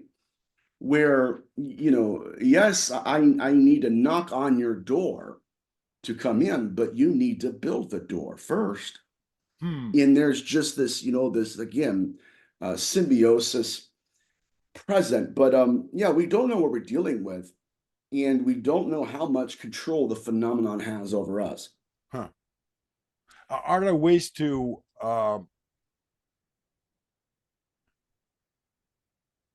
let's say, if you are positive in life and stuff like that, and you see the light, you ground, you do sun gazing, good diet, good stuff like stuff like Mhm. that. I listened to one of your podcasts, and you say everyone could encounter a demon and Mhm. could be a victim out of it. Right. Some of them, they wouldn't will haunt you, and the other ones will possess you. Right. Um, is the only way um, to protect ourselves, uh, being in the light, being positive, eating healthy and stuff like that. Don't get Mhm. depressed. Don't get the Right. bad emotions where they could feed on. And Mhm. probably do not go to a cemetery like 12, well, no, at I wouldn't midnight, and recommend it. to, I wouldn't recommend it. no, and to drink some spirits. No. Yeah. Yeah, it's fascinating to me because, and I've been thinking about this all night last night and all morning today. But again, we have to trash models that no longer offer meaning or value. It doesn't really matter, And in the trashing of these models, there are a lot of people where they are so built into that model, where it's like they feel like they're dying as well, like they're Hmm. being destroyed with it. Their worldview is fractured.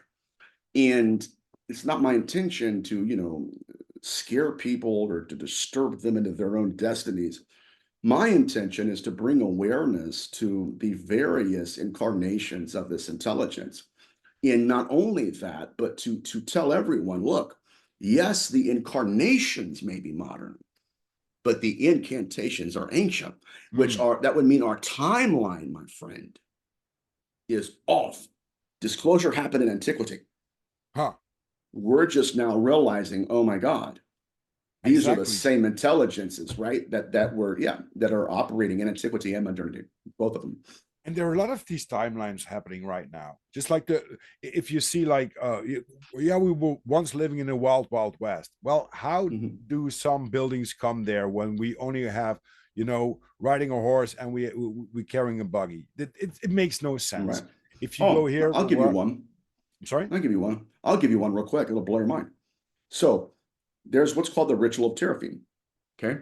Mhm. It was one of the methods of self-replication that the beings I call the molters would employ.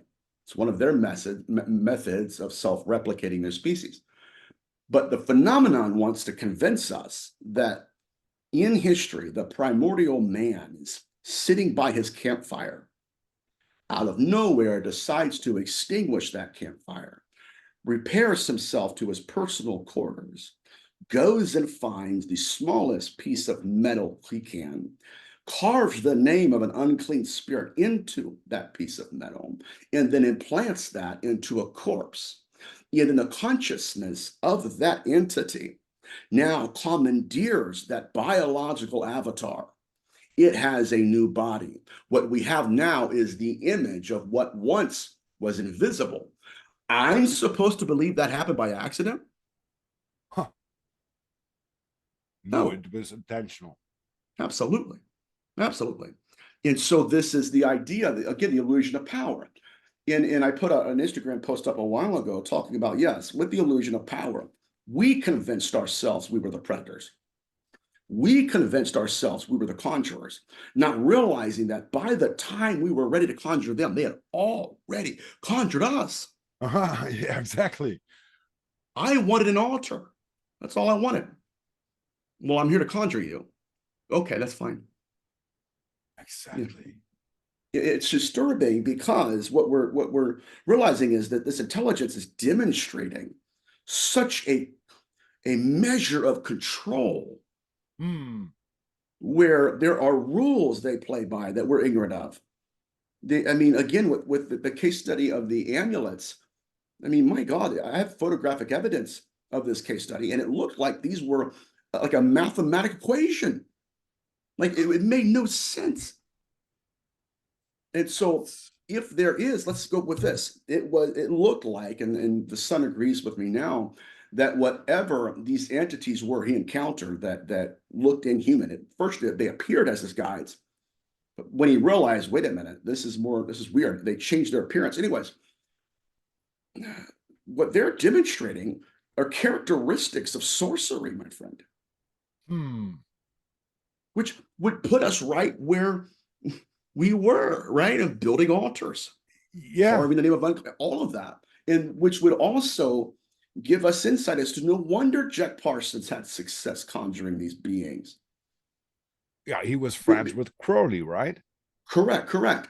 And so the old model it was binary to our own demise, where it was either or. It's either science Hmm. or it's spirituality. And yet the model itself that's being presented is saying, no, those are not dichotomies, those are dualities. Exactly. Oh, that's something. We can talk about hours about that because every time when you bring something up or when you explain something, something new pops up. I don't know what you of course have a time schedule. I don't know even what I don't time know is how it long. where you're It's 5:19 here on EST, but how long have we been on for? at. I think like almost 2 hours. Okay, we could do another, I don't know, 10 minutes or 20 minutes. Oh, that But would be great. this is what I'm realizing as well. And here's the thing with me, my friend, is there are other demonologists that want to hold my feet to the fire and say, listen, you're not a Catholic demonologist. And I'm like, well, these demons aren't Catholic demons, Hmm. right? And, Yeah. and furthermore, demonology as a discipline must be understood within the larger context of the phenomenon. Hmm. Talking about that, I got a question for you. Mhm. Let's say I go to Arabia Okay. and my Arabian friends, they have a belief system like just like people say they're Muslims, right? And they Mhm. see a jinn. Could that jinn also clam or possess me? Yes. Yes. Now, yes. Now, there again, we're dealing with different religious traditions. The Mm-hmm. jinn hypothesis is one that's interesting to me personally because they believe that these beings have their own seed. that they're the ones secreting, right? They're the ones inseminating literally from themselves. And I'm going to go get an incantation, and I'm going to read it to you, and then we can end it. But it's going to blow your mind, because you're going to be like, wait a minute. No wonder this makes so much sense. I'll be right back. Where's it at? I think it's right here. Okay. Now, in demonology, this is the very first time I've done this on a show. In demonology, there are a series of entities that demonology is known for, right? The seminal case studies. Number one, incubi, an entity that appears to a woman in the image of a man in order to inseminate her, right? And then after the insemination, then you have the fetus, right? Then you have, something going on with the hybrid. All of these are occurring at the same time. So you have the entity, you have the seed, you have the dream state, which is why demonology called them dream demons. They would usually manifest to the female when they were asleep. And then they would create within the womb of the woman a hybrid entity, right? Watch this. Or even, matter of fact, possession itself, right? The commandeering of a body. I'm going to read what's called the ultimate black mass. In all of those buzzwords and concepts we just agreed upon, let's see how many of them are present within just one ritual. You ready? Okay. When an aging magician or sorcerer reaches the end of his life, which he knows is very near by reason that he is losing his potency, he seeks a young virgin. He makes her pregnant. That's incubi. So you could be a game changer, because we have to think different. He makes her pregnant, watches until she has been with child, hybrid, at least 2 months. Now he takes the mother to a place which he has consecrated to whichever god he is working under, laying her on a bed covered with his altar sheet. He lightly drugs her. We've seen that in witch literature. We've seen a UFO phenomenon, right? Like I said, my mouth doesn't keep up in my brain. Now here we go. He lightly drugs her, puts her into a deep sleep, dream demon. By the side of the bed, he has ready a candle, a book, and a handbell. The girl falls asleep. No wonder. I mean, I'm leaning towards this stuff actually occurring. And this is why they don't want us to remember the event itself. Exactly. He rings the bell over the girl's stomach, stands it on her stomach, and then says, you ready? Now we're dealing with the missing fetus syndrome. We're dealing with the hybridization program, incubi, dream demons, see all of it. Ritual magic. Oh, yeah. Self-replication of species. Hear this, O unborn child. Move over, move over, move over. You are a part of me. I am more powerful than your body. He's talking to the fetus. Your body belongs to me. Get out of my body. I am in thee, and thou art me. I merge in you. Get out. Then he goes into this. Wow. Oh, weak spirit, born of my seed. That's the incubus. Right? Get out, oh weak spirit, move. Make way for my mind and my spirit. You will make room for me. Move out, move out. I am more powerful than thee. In what, again, in just one ritual, one. Whoa. We could sum up the entirety of demonology. You want to talk about possession? He's possessing the fetus. You want to talk about possession of pregnancy, the deep book phenomenon, 16th century? Yes, he inseminated her with the fetus. You want to talk about, like I said, the incubi encounters? Absolutely. He's an incubus. He appears to her in the image of a man. Okay. Is he a dream demon? Absolutely. He induces her into a dream-like state. Wow. Now, in one ritual, my friend. Wow. Oh, man. What are we dealing with here? Again, this gets back to the self-replication of species and how ritual magic may, that's the full extent I'm willing to commit at this point, but I'm collecting evidence that's more than suggestive. It's an indictment, not an accident that ritual magic contacts them. Why? Because this the ritual magic characteristic they're employing and demonstrating, that may be closer to their real origin than the scientism we're teaching on. And oh my God, yeah, they're all scientists. What if this is the source? Yeah. And it's only one page, one. Yeah, except look at Whoa. this.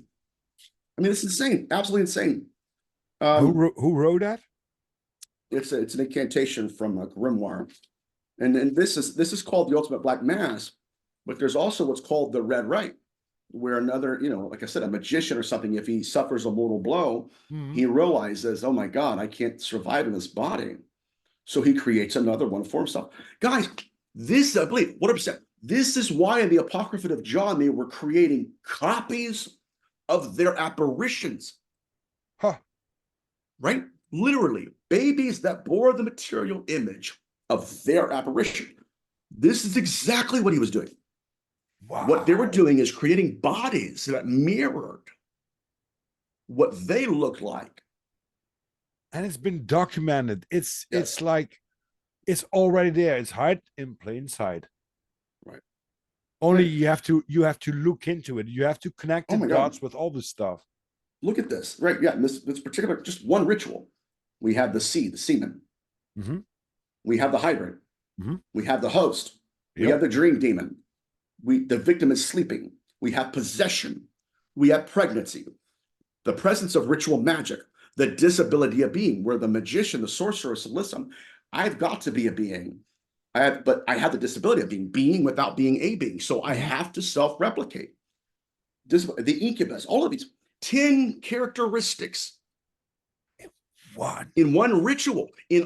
Man, I'm pumped up, man. In what this means, though, is literally in one ritual, it took the models of the phenomenon we thought were inherent in monolithic, static. They're solidified. It said, no. What we're witnessing is a single ritual, and we've compartmentalized it. Wow. But that makes so much sense, because we were talking about, and during the podcast, we were connecting the dots about several things that I had on my mind, and all the stuff that like you're an expert on that stuff. But it makes more sense. 100%. And now you got the evidence that it make more sense, because it's just like there. Oh yeah. Wow. Yeah. I mean, what are the odds that? I mean, quite literally, my friend, possession, pregnancy. Yeah. What do you mean? The odds that all these things combined are one ritual? Yeah. You know what this means? This could also imply that if I was a researcher who went around saying, okay, yes, there's a hybridization program, and then I spent 70 years denominating this intelligence and saying, okay, yeah, well, we're talking about the hybrids. We're not talking about ritual magic. You see what I'm doing here? Oh, I'm talking about possession, not none of that stuff. And so for what? We got 10 different fields of study and not realizing this is a single ritual. Wow. But it also means that we are humans, could have the capacity to do that and replicate ourselves. Absolutely. Because where the light is the dark. And you can take it from a dark perspective, like the rituals and the occult, but you can also think there are probably beings that are like hundreds of years old that are in the positive, in the light, that could do that. And divine angels. I mean, Lucifer was an angel. That's a whole nother show, buddy. That's another show. Yeah. Well, I got 10 questions for my guests always, but I want to make it 12, because I got one. Go ahead. I got 2 questions that I want to ask you just before I'm gonna take the easiest one. What's your perspective of the devil? I don't know. Here's what. Because there's a scripture in the Bible, I think it was in Isaiah, where he's talking about Lucifer, and people are going to say, well, Lucifer's not Satan. Whatever. Just go on this. You were perfect in all of your ways until iniquity was found in you. Now, if Lucifer himself is the author of iniquity, does that mean we're dealing with masks, right? And what I told you before, the Yeah, yeah, archetype and yeah, then yeah, the yeah. actual intelligence. Yes, you were perfect in all of your ways until iniquity was found in you. So you mean there's something else out there?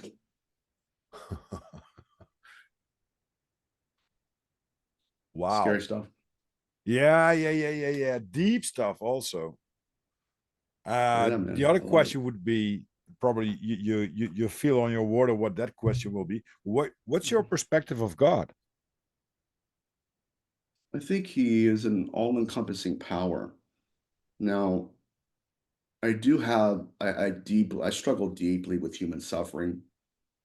The ability for one human being to completely snuff out the life and consciousness of another to the point where that individual is suffering and they're begging to stay alive, and there's no supernatural um, interference or some kind of saving grace.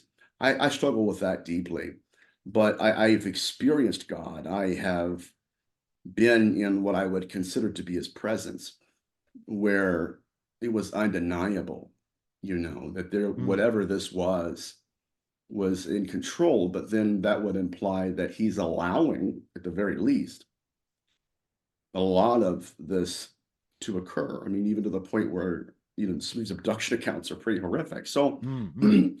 but I do believe in God. Good. Okay, now I got 10 easier questions for you, Nate. All right. So 10 questions I got for my guest. Uh Nathaniel, what's your favorite color? Black. What's your Yeah, and favorite it's music? not because I'm goth or anything. It's not because I just No, love no, black. no, no. Just It's my black. favorite Okay. color. Yeah. Yeah. What's your favorite music? Jazz. Ooh, Slow jazz, not big band. okay. What's your Yeah, favorite? cigar smoke, a dimly lit room, piano, Oh yeah. And dude. these little red lamps, yeah, yeah, Oh yeah. my God. Yeah, a Yeah. glass of scotch on the rocks. Oh, Send me home. Yeah. Anyways. oh, yeah. Yeah, I now visualize some good stuff too. Yeah. you're like, it's your birthday. You can do that tonight. I I can't. can, yeah. Well, it's pink now, but I can make it There we red go. just like that, man. There we go, buddy. It's Philips. It's really cool. Just like boom, and it's red, just like that. The belly. That's cool, What's man. your favorite film or series? Frasier is my favorite series. My favorite film is Tombstone Tombstone. and in Vino Veritas. Yes. In Vino Veritas. Oh, I know that from the Boondock Saints. Oh man, yeah. If you haven't watched Tombstone already, it is Doc Holliday, unbelievable, untouchable performance. I'm You gonna you check you that one. retired too. You retired too. He's like, not me. I'm in my prime. Just the oh my god. So favorite show of all time is Frasier. Favorite movie of all time is Tombstone. Okay. Your favorite book? um, where's Heschel at? Quest for God. Well, actually, two of them. Idea of the Holy by Rudolph Otto. It's transcendent, Mm-hmm. incredible. Quest for God. Rabbi Heschel will make you weep. I mean, like when I read the way he writes, it connects with the soul so deep. It's like, oh my God, like it's incredible. So those are my two favorite books. All right.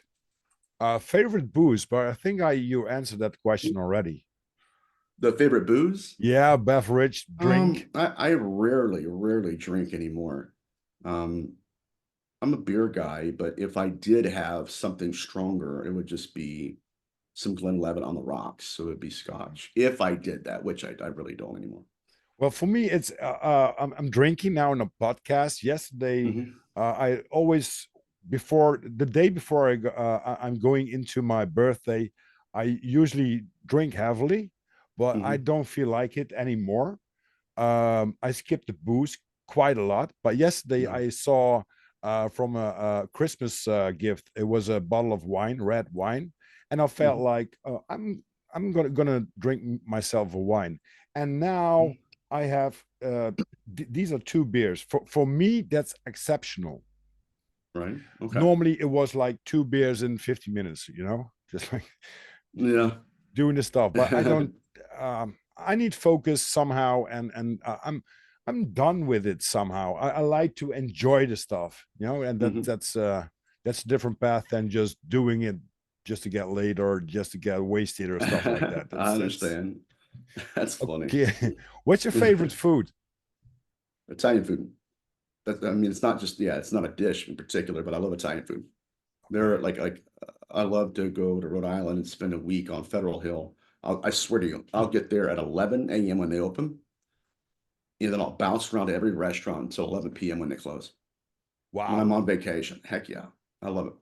That's especially when you dig into some really dark, deep stuff, then you Yeah, need that. yeah. Yeah, yeah. I We listen need to some that. Right. pasta, Yeah, you got to push the beasts back in the darkness somehow. Yeah, yeah. What kind of clothing do you wear there? Is a favorite to wear? Italian, anything Italian. I love a nice, I don't know, that's kind of, yeah, but I mean, I like Italian clothing. I like it. It's handmade, tailored. It's just kind of me. Nice fabrics, Yeah. Oh yeah, yeah, yeah. good Life's too short, style. man. Yeah. Yes, sir. Is there a part of you that is Italian? No, no. Although people believe it is. I was at a restaurant one time and a drunk Italian woman straight from Sicily walks up to me, grabs my arm, and starts speaking fluent Italian. Wow. Yeah, yeah. Eureka Battaglia is what she told me. Yeah. So, I got it hey, two that's bodies for fun. the back door. You Yeah, got it. right. Yeah, I'm up to absolutely. it. Yeah, man. And like I said, I love Italy. I love Italian food. I love Italian culture. I love the clothing. I love it all. You've been to Italy? I haven't. I haven't, but You've been I to plan on Europe? visiting one day. No, this is gonna be my very first time out of the country lecturing at the Awakening. So it's gonna be stressful, but I'm ready. So, Oh, England is beautiful. Really, that's what it I've it heard. it is. But when you have the time, just walk around there. It's really it, it's an island Yeah. that's really really good, I'm really nice. excited, man. I'm excited. Once I get through the presentations, because honestly, for anybody, it doesn't matter how long you've been doing this, when you're speaking in front of hundreds of people, it's your very first time out of the country, you're by yourself. It's a lot of pressure. And I'm not trying to sound like I'm a little, a child or anything, but yeah. No, So I'm once I get through that, I'll be like, wait a minute, you know what I mean? Like, okay, now I can relax. yeah, exactly, exactly. Okay, Nathaniel. Last two questions. Mhm. Favorite quote? Mm, okay. Heschel, when Abraham Joshua Heschel became a professor at the Jewish Theological Seminary, the students there were all Jewish, all very literate. And the way they structured their prayer lives was around literacy.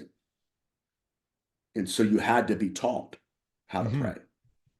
And so one day, a new student goes into Abraham Joshua. He's a legend, by the way, especially when he was alive.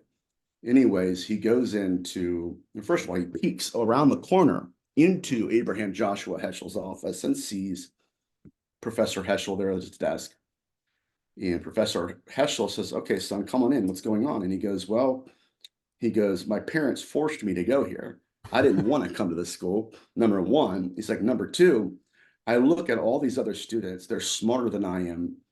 They know how to read and write. They're very good. Like it's not just read, but they're very intelligent. He said, and here I am.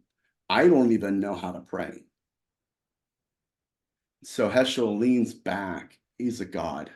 He leans back in his office chair and he looks at him and he says, all right, those who do not know how to pray, we do not presume to judge.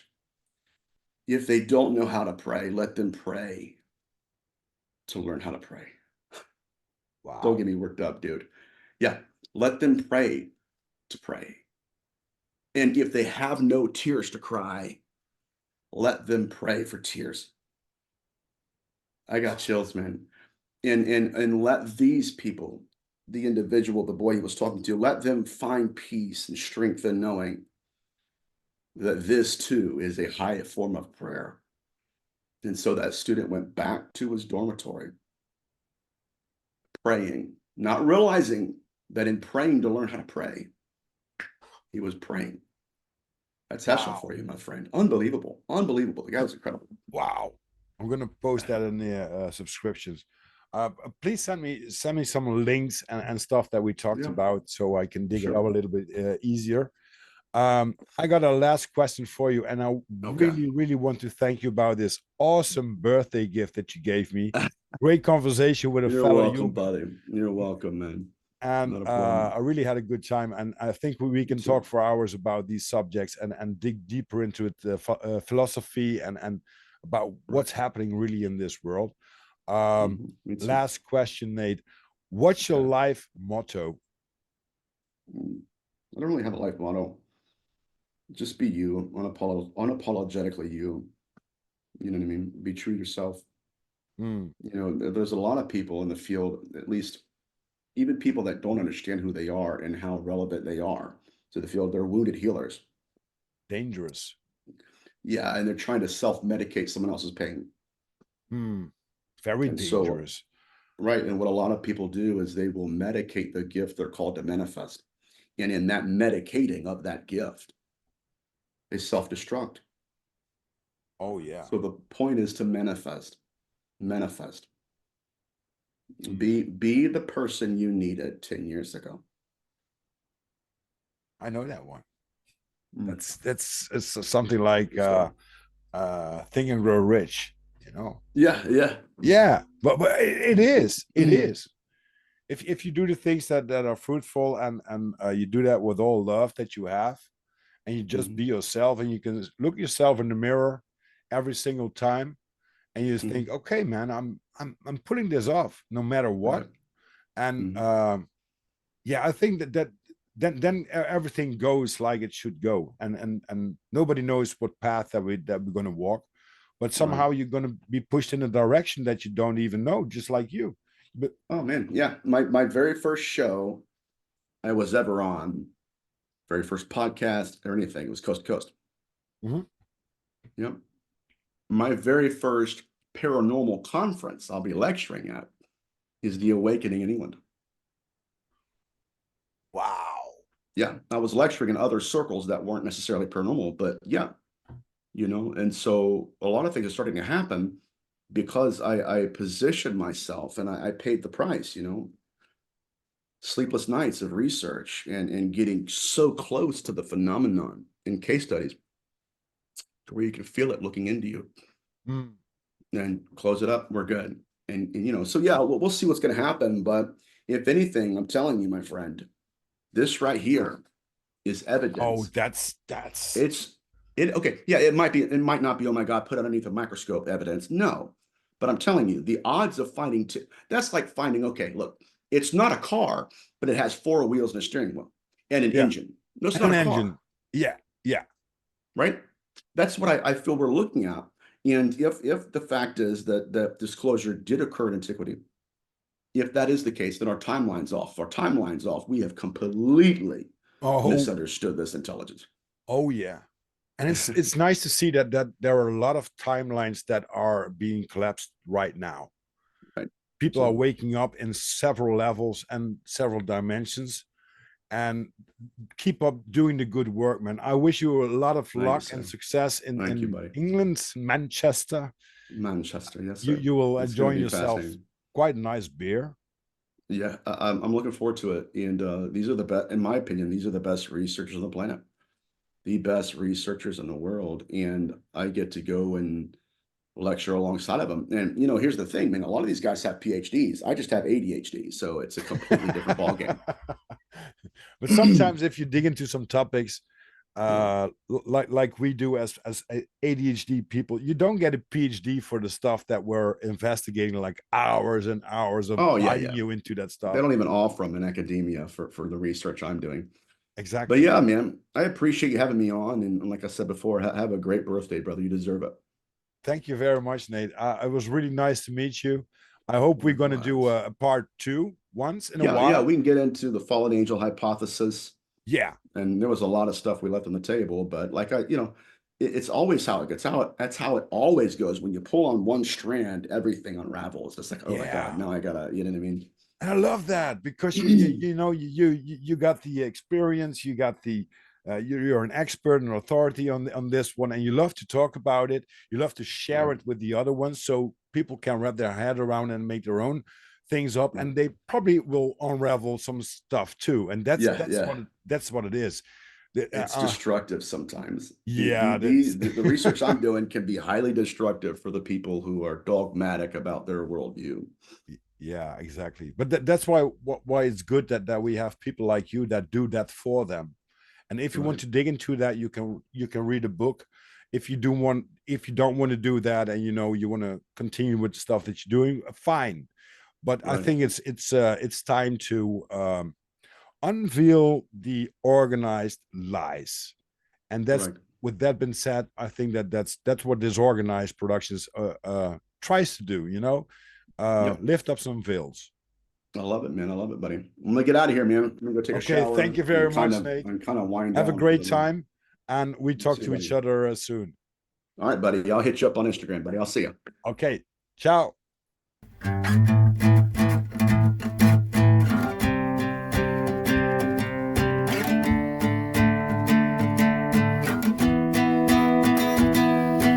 Running for all my life with the devil on my heels.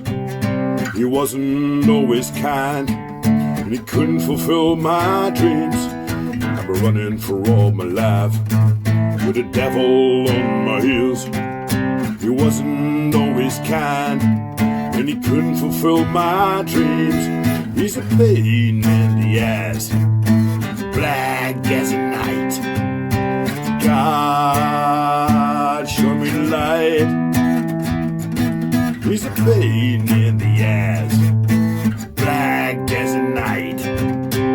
God, show me the light and hold me tight. For I've been running for all my life with the devil on my heels. He wasn't always kind, and he couldn't fulfill my dreams. He's a pain in the ass, black as a night. God, show me the light and hold me tight.